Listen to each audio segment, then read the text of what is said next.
Hello there. Is this the final days of Boris Johnson?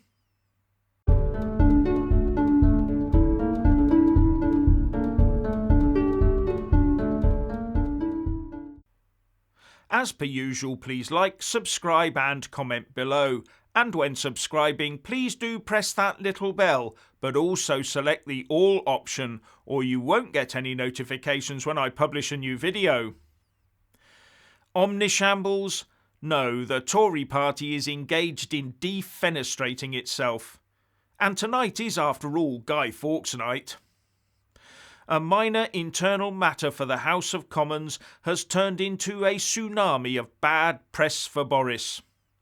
The Tory government has been forced to rethink its proposals for a new parliamentary standard system that could have been used to retrospectively allow Tory MP Owen Paterson a way out of being suspended. And from the outside it looked suspiciously, blatantly, like a U-turn over something that has flushed this government's growing reputation of sleaze further round the U-bend. Wonder if the guards have been sent to the parliamentary basements to search for barrels of gunpowder. And all at a time when Boris thought he was making such good progress at the COP26 meeting.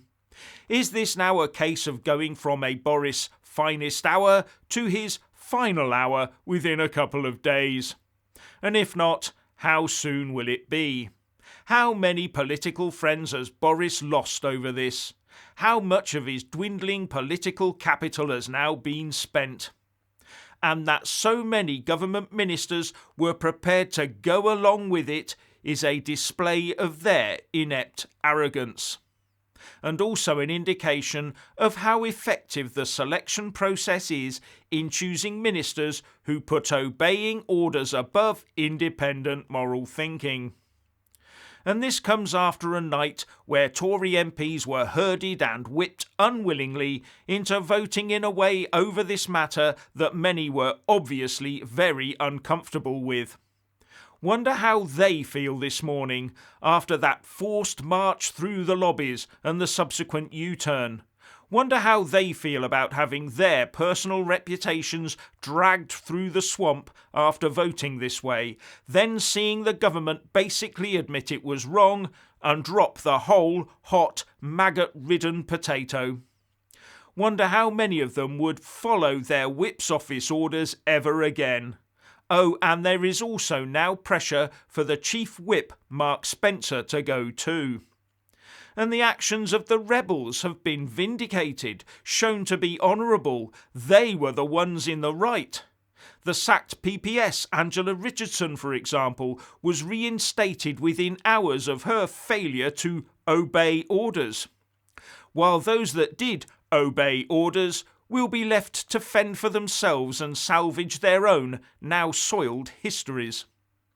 And the MP that could have been saved by the Boris Bell, Owen Paterson, despite initially appearing unrepentant over his alleged misdeeds, he in the end felt forced to resign, blaming the cruel world of politics that had put him through an indescribable nightmare.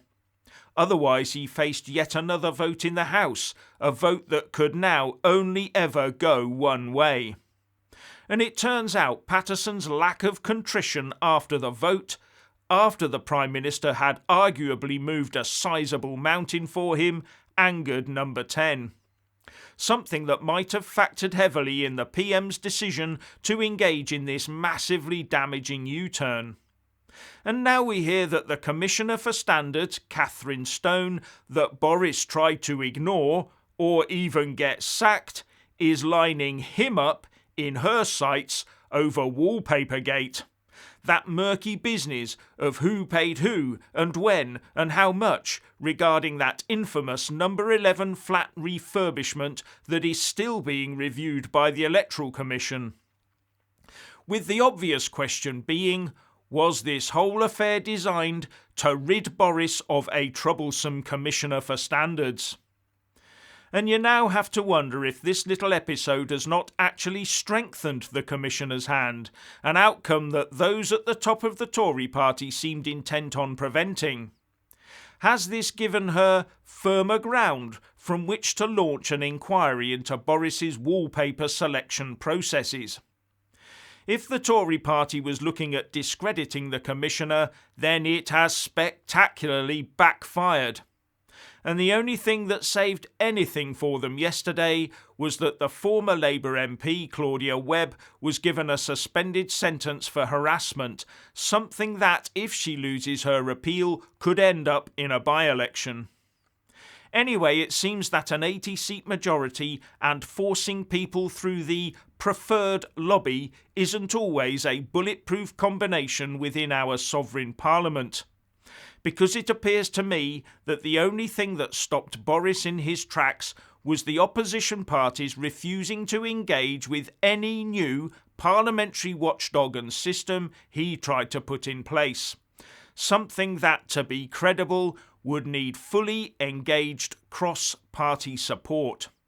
Otherwise it would look more USSR than UK. And looking through the press reports, what was probably seen initially as an internal parliamentary rules thing of little interest to the outside world has come back ferociously and bit a complacent government hard in the buttocks.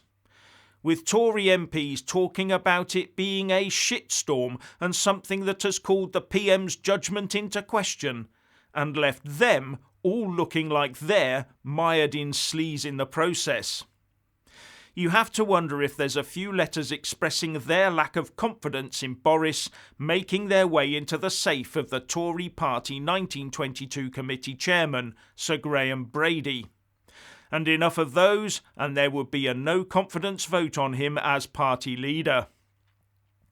So there may be some quiet sharpening of knives going on amongst Boris's cabinet colleagues right now. But what are the options here? They have all backed the high tax, big state, open doors, money for mates, keep the corporates happy, bet the house on the Green Build Back Better plan and the rewire for net zero control freakery agenda. Wouldn't it just be more of the same package, but a package tied up in a slightly different shade of blue ribbon? And aren't the Tory government and this new, almost dystopian society we see being built back better around us just reflections of each other? And you do have to ask yourself, what is the Conservative Party conserving as we build back better? And aren't the two of those diametrically opposed anyway? Because it looks to me like there will soon be nothing left of the real normal life we all knew just 24 months ago. No, we're being marched into a new normal, regardless of whether or not we like it or if we voted for it. Oh, and that has nothing to do with Brexit, by the way. In the final analysis, to give it its proper title, the Conservative and Unionist Party is failing in its two main aims. But it is mainly failing to conserve anything, especially its small state, low tax beliefs. But it is also failing to build itself back better.